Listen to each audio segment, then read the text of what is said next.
இப்போ இது வந்து எப்படின்னா தமிழ்நாடுன்னு சொல்லலாம். தமிழ்நாடுல வந்து இந்த கஞ்சி இதை தவிர்த்து வேற எங்கேயும் வந்து இந்த மாதிரி கஞ்சி போடுறது இல்ல. நல்ல கலர்ஃபுல்லா இருக்கு பாய். ஆக்சுவலி சூப்பரா பிரியாணியை கரைச்சு குடிச்ச மாதிரி இருக்கும். இதுல வந்து மட்டன் இருக்கா? ஆமா, மட்டன் பொடி பீஸ், கீமா. அண்ட் வந்து பருப்பு இருக்கு, உடம்புக்கு ஆரோக்கியமானது. அப்புறம் வந்து அந்த ஆம்பூர் ஜீரக சம்பா ரைஸ், மற்ற மசாலா எல்லாம் இருக்கு, இஞ்சி பூண்டு இதெல்லாமே இருக்கு.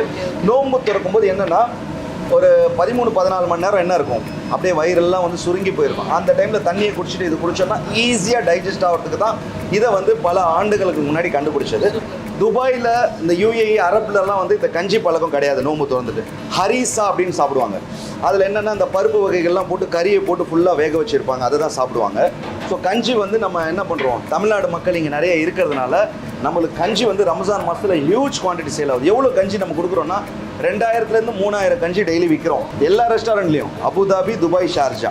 கொஞ்சம் அங்கே குறையும், இங்கே ஏறும், பட் நல்ல ஹியூஜ் குவான்டிட்டியாக நம்ம எப்படி நம்மளுக்கு பிரியாணி சேல் ஆகுதோ ஒரு மாதத்துக்கு, அதை விட டபுளான வந்து நம்மளுக்கு இது சேல் ஆகும். கஞ்சி மட்டும் வந்து காலையிலேயே வந்து நாங்கள் மொத்தமாக போட்டுருவோம், ஒரு டபரா 2 டபரா அப்படின்னு போட்டுருவோம், அவ்வளோதான். அது முடிஞ்சு. ஏன்னா கஞ்சி வந்து காய்ச்சறதுக்கு ஒரு 4-5 மணி நேரம் ஆகும். ஆமாம், ஏன்னா அந்த அரிசி எல்லாம் வெந்து அப்படியே பஸ்பம் ஆகணும்ல, கூழ் மாதிரி ஆகணும்ல. சென்னை, பாண்டிச்சேரி, கடலூர், திருநெல்வேலி, திருநெல்வேலியிலேருந்து நிறைய பேர் இருக்காங்க அல்வா கொடுக்குறதுக்கு எனக்கு. இப்போ என்னன்னா நம்ம ரெஸ்டாரண்ட்ல பார்த்தீங்கன்னா நிறைய பேரோட ஒரு கான்செப்ட், என்னோட சேனல் இருக்குல்ல, சேனல்ல வந்து கமெண்ட் பண்றாங்க, நீங்க என்ன எல்லாரும் முஸ்லீமாவே வச்சிருக்கீங்கன்னு சொல்லிட்டு. நோ, 50-50 தான் இருக்காங்க. அது தப்பு. தயவு செய்து அந்த மாதிரி பேசாதீங்க. இப்போ நான் ஒரு வடை வீடியோ போடுறேன்னா இவங்களுக்காகவே நான் வந்து முஸ்லீம் அல்லாதவங்களையும் காமிக்கணும் போல இருக்கு. இப்போ பக்கத்தில் யாராவது ஒரு 2 முஸ்லீம் பசங்க எனக்கு ஹெல்ப் பண்ணாலே முடிஞ்சிச்சு. உங்க ரெஸ்டாரண்ட்ல எல்லாம் முஸ்லிம்ஸ் தானா அப்படின்னு ஏன் அந்த மாதிரி நினைக்கிறீங்க? வயிறு எல்லாத்துக்கும் ஒண்ணுதான். இப்போ நம்ம என்ன பண்ணலாம்னா இங்க வந்து ஒரு சிக்கன் பிரியாணி, மட்டன் பிரியாணி, ஆம்பூர் பிரியாணி 3 வச்சு ஒரு 65. நீங்க 3 டேஸ்ட் பண்ணி அப்போ சாப்பிட்டீங்களா அதே மாதிரி இருக்கான்னு சொல்லுங்க. கொடுங்க பிரதர். இது நான் வந்து உங்ககிட்ட பிரியாணி சாப்பிட்டுட்டே போறேன், அங்க இருக்கவங்களாம் வந்துட்டு நீ மட்டும் போய் சாப்பிட்டுட்டு வரீங்க அப்படின்னு சொல்லிக்கிட்டே இருக்காங்க. அப்போ நீங்க இந்த தடவை போகும்போது பார்சல் பண்ணி கொண்டு போயிருங்க. சிக்கன் பிரியாணி, ஒரு சிக்கன் லெக் பீஸ். ஓகே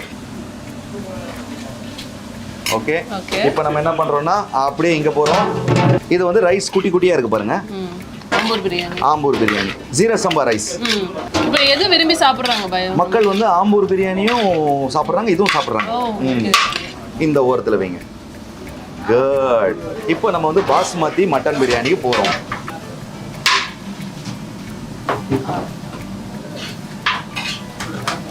இப்போ இதை நீங்க தான் சாப்பிட்டு எப்படி இருக்குன்னு சொல்லணும். நான் சாப்பிட தான் போறேன். யாரும் என்ன திட்டாதீங்க, நான் மட்டும் சாப்பிடுறேன் அப்படின்னு. வேணும்னா எல்லாரும் துபாய் வாங்க. இப்போ நான் சாப்பிடுறேன். ஒரு வருஷத்துக்கு முன்னாடி சாப்பிட்டப்ப அதே மாதிரி தான், 4 மாதம் முன்னாடி சாப்பிட்டப்ப அதே மாதிரி தான் இருந்தது. நான் வந்து இப்போ ஷார்ஜாவில் வந்து சாப்பிட்றப்ப ஏதாவது வித்தியாசம் இருக்குமா அப்படின்னு யோசித்தேன். நிச்சயமாக இல்லை. சிக்கன் பிரியாணி பாருங்கள், அதே மாதிரி தான் இருக்குது. பீஸ் பாருங்கள் எவ்வளோ டெண்டரியாக இருக்குது பாருங்கள். பொதுவாக வந்து இந்த மாதிரி சிக்கன் பிரியாணி சாப்பிடும்போது பீஸ் வந்து ரொம்ப ட்ரையாக இருக்கும். இங்கே வந்து பாருங்கள் அப்படியே ஜூஸியாக இருக்குது அந்த பீஸ். மோஸ்ட்டாக நம்ம வந்து அந்த பீஸை அவாய்ட் பண்ணுவோம், பட் இங்கே பீஸே வந்து பயங்கர டேஸ்ட்டாக இருக்குது.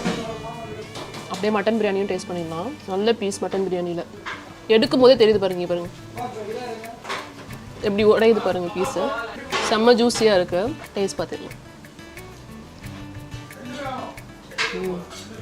நான் ரிவ்யூ கொடுக்கணுமா அப்படின்னு தான் எனக்கு தோணுது. ஏன்னா அவ்வளோ டேஸ்ட்டாக இருக்குது. என்னை சாப்பிட விடுங்கிற மாதிரி இருக்குது. வேறு லெவலில் இருக்குது. அப்படியே ஆம்பூர் பிரியாணிக்கு வந்துடலாம். ஆம்பூர் பிரியாணிலையும் பாருங்கள் பீஸு.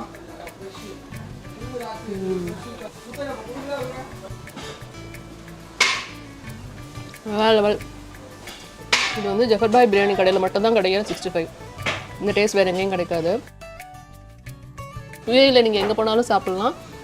மறக்காமல் மிஸ் பண்ணாமல் இந்த ஆம்பூர் பிரியாணியும் ட்ரை பண்ணுங்கள்.